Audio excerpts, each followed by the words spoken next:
Hey guys, welcome back. Let's get into our Today in History. Today in History, April 21st, 753 BC. According to tradition, on April 21st, 753 BC, Romulus and his twin brother Remus found Rome on the site where they were suckled by a she-wolf as orphaned infants. Actually, the Romulus and Remus myth originated sometime in the 4th century BC, and the exact date of Rome's founding was set by the Roman scholar Marcus Terentius Varro in the 1st century BC. So I don't know if you guys have ever heard of the myth of Romulus and Remus. I'm sure those of you who take Italian most definitely have spoken about it in class, right? But it's really just this myth of this origin story of how Rome was founded, right?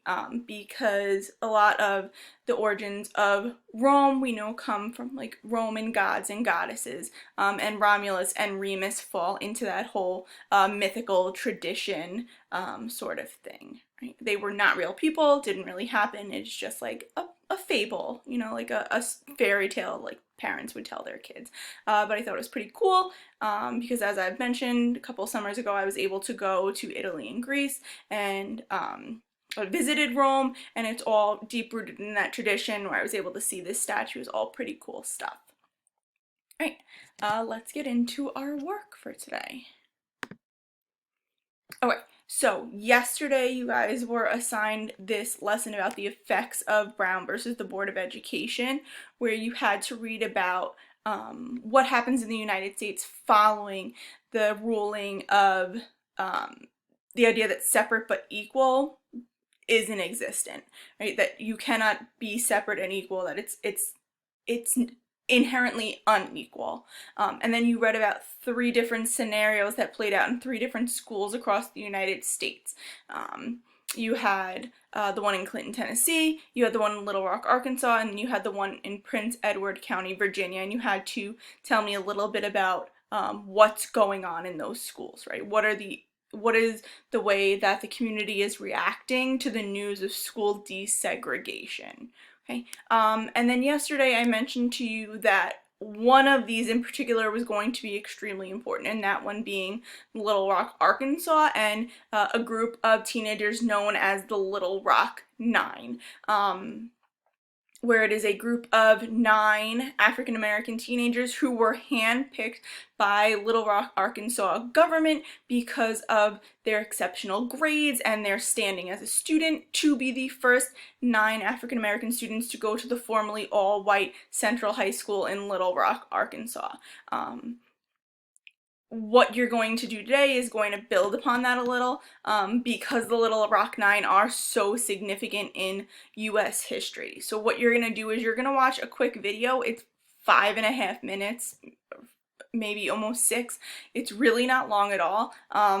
But I happen to find it very interesting. The civil rights movement is one of my favorite topics to cover, and the Little Rock Nine are extremely interesting to me because you have to remember as you're watching these videos and as you read about them, these are teenagers, guys. A couple years older than you, some of them just a year older than you.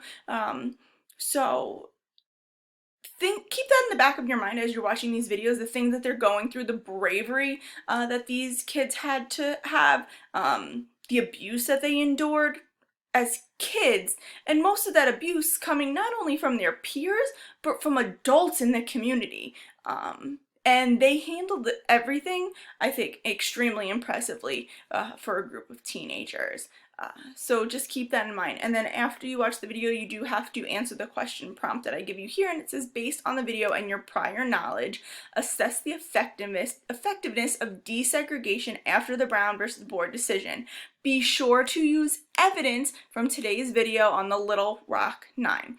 Right, so you're going to have to tell me, you know what the Brown versus the Board of Education ruling was, is that there is, in education, separate but equal should not exist, right? How effective is that ruling based on what you know from yesterday's lesson and what you see in this video, and use specific pieces of evidence to support what you're saying. I'm finding that in a lot of the lessons that I'm going through, you guys aren't using specific evidence. You're not supporting what you say, right? It's really important that you do that. That's a skill that we worked on throughout the entire year. I always tell you, you make a claim and you support it with evidence, all right? Otherwise, it's a baseless claim, and no one's going to take it seriously. You have to support with evidence always, okay?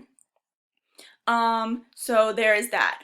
Just a reminder to please make sure that you do the Flipgrid check-in with me. I had 10 of you do it so far, so that was cool watching them, and I will be responding back to you, so make sure that you are checking back on that for my response.